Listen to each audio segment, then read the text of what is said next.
Vicky, we live in this hookup culture where much of our society, they think that they can just go on one night stands and just have consequence-free relationships, sexual relationships. Well, it's interesting because that's a lie that abounds, that, you know, we've come through the media and other things to believe there's no consequence to sex. And as long as you're contracepting or whatever, it's all fine. But we don't really understand how it is our bodies work. We need to recognize, for instance, that we as women undergo profound changes when we have sex with a male, that there are many things that change. It takes our body 6 months to make the adaptation to the sperm of our male partner, because before that we are in an autoimmune reaction. Our immune cells are testing. What is this? Is this an infection? What is it? Our body comes to conclude that this is our sexual partner and now has made an adaptation. The reality is that this allows us women to be without consequence in terms of when we conceive children with this male, our body recognizes that this is with our partner. We carry cells from every child we ever conceive, so we carry the DNA of our partners the rest of our lives. It's an interesting question. If I've had multiple partners and perhaps conceptions with multiple partners, that what might that mean to my body in terms of the immune system? Because I will now literally be carrying the genetic material of my partners contained in my children. We don't know what the long-term consequences of that are. The sperm has many antigens on it, and again, we think this is kind of neutral. We women have bodies that are acidic in chemistry, and males are alkaline. But what's interesting is that the last thing that happens with sperm production is there's a coating of vitamin C that's put on the sperm that allows it to survive in our woman bodies. So we make this adaptation to our partner. Sperm has these antigens, and interestingly, in men, if there should be a vasectomy or damage, what we've discovered is that in the male body, sperm and blood don't ever meet each other if it's healthy. When there's damage, for the first time, the sperm and the blood meet, and it sets off an autoimmune reaction in the male. It's designed to do that, but this can lead to health issues for the male. Vasectomies are promoted as, well, safe, not a problem. But in reality, there are a few very brave doctors who have written about the fact that the male who has had a vasectomy may now develop autoimmune disorders, arthritis, some other sorts of diseases.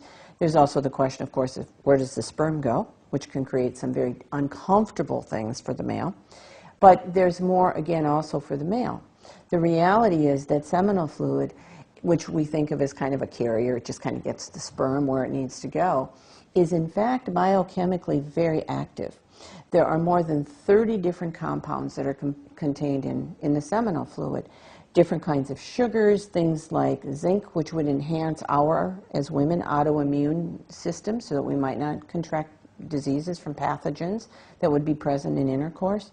All these different kinds of substances. There are also many, many hormones that are there. Luteinizing hormone, we think that's a woman hormone. Follicle stimulating hormone, that's a woman hormone. 13 kinds of prostaglandins. Some other things like dopamine are there. Why? Because we women absorb that material, and we're changed forever. Every time we have intercourse with someone, if we absorb any of that seminal fluid, it's in our system for at least 15 hours. We're changed in a very real and concrete way by this sexual intimacy that's there. Furthermore, the brain chemistry in both men and women is triggered with sexual intimacy. And we believe that because I say this is just a sexual encounter for pleasure, I'm not going to be changed, that it works. Our brain never gets the message that this has no consequence. The assumption on the part of our body is that sexual intimacy always has consequences, always has meaning. And as soon as we have this intimacy with this person, we trigger brain chemistry. We trigger, for instance, oxytocin, which is a bonding hormone both in men and women. There are other feedback systems there that make the brain feel good. Men, in particular, get vasopressin. This is a male hormone. We women have a little, but it's predominantly male. And when we have sexual intimacy with someone, what happens to the male is this hormone now makes him have a preference for this female that he just had sex with. Hooking up, this sense that it doesn't matter, is physiologically an impossibility. We know that in men, it takes 72 days to produce sperm, and that at each point there's a change in the sperm. It's changed in some way. But what we don't realize is that the sperm has to be changed in the woman's body to have the capacity to enter the egg. There's a phenomenon when the sperm enters that's called capacitation and adaptation. For 5 hours or so, it sits in our woman bodies, and our woman chemistry changes the sperm. So now the sperm has the capacity to enter the egg, to go through this acrosome reaction. Before that, it can't do it. It swims differently after this. It swims with, if you will, more intent. Prior to that, the tail is kind of lazy, and it moves it where it needs to go, but not with determination. After being changed by the female body, the tail is this whiplash kind of thing. It's very direct. It's very effective in moving the sperm forward to meet the ovum. This is incredible when you think about it. There is an author in Britain who has written about the fact that supposedly there are 3 types of male sperm. The first is called the egg getter, the second is called the blocker, and the third is called the killer. I think maybe he was a rugby fan or something, because they're not really highly technical terms, but if you look at pictures of sperm, you can see 2 of these for certain. You can see that the egg getters are what we expect. They're very sleek, you know, a pointed head and a tail, but the blockers are misshapen. They're kind of boxy, or they don't look like this very sleek sperm. The intent of the blockers is that they will fill in the crypts in the cervix. There are little compartments there, so that the egg getters can move through without getting stuck. Of the millions of sperm that come into our bodies, there's maybe only 20 or 40 that really get to the point of the egg. So there's this protective factor there. You know, we want to get the egg getters where they need to go. The role of the killers has to do only when women have had multiple partners in a short period of time.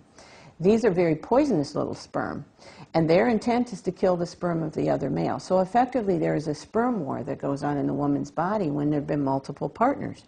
Also think about this in terms of the adaptation of her autoimmune system. You know, who's my partner? Her immune system must be on a real state of arousal here, because there's sperm from several males, and her body is trying to make this time adaptation.